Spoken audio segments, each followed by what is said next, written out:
What do we have here? Look at that. I'm like a midget back here. Discovery 2 late gen. Beautiful black piping. All right, we just finished the rear seat install in the 130. And Dude, this is something you don't get stock. Even. Yeah, look at that. It is a midget seat for a midget if you wanted to. But the best part. Yeah, look at that. Soda holders in the back for the kids. And these seats do fold forward like in the Disco. So you got a little bit of storage space in the back, not a ton, but a little bit. So, yep. I don't think there's too many 130s out there with nice leather disco seats in them. Amen. Wow.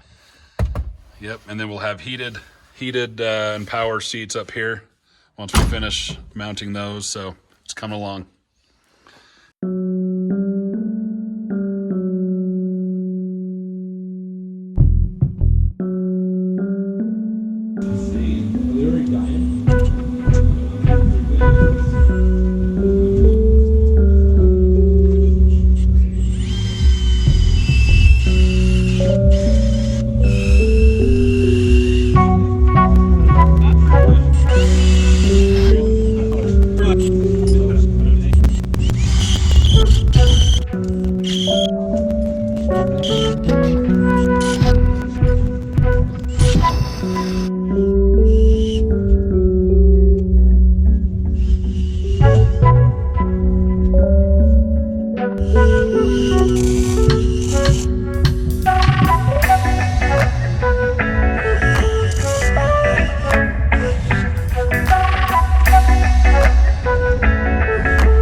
Actually, you know what? This fits really nice in here.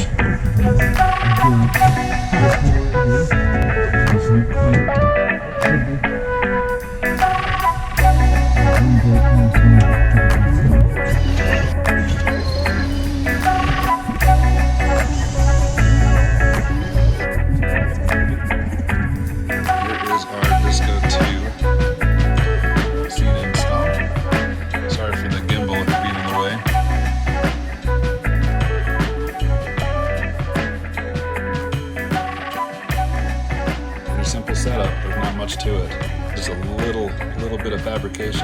welding and then some bolting. As you can see, we've just got these tabs that we created out of steel and welded to the lower base of the seat frame and then bolted straight through the seat bucket.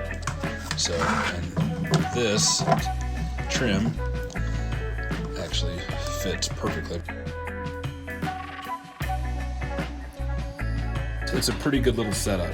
If you happen to be in the market for your Defender, Discovery 2 seats are a fantastic alternative to the Exmoors of the world. Definitely stay clear of Recaro racing seats.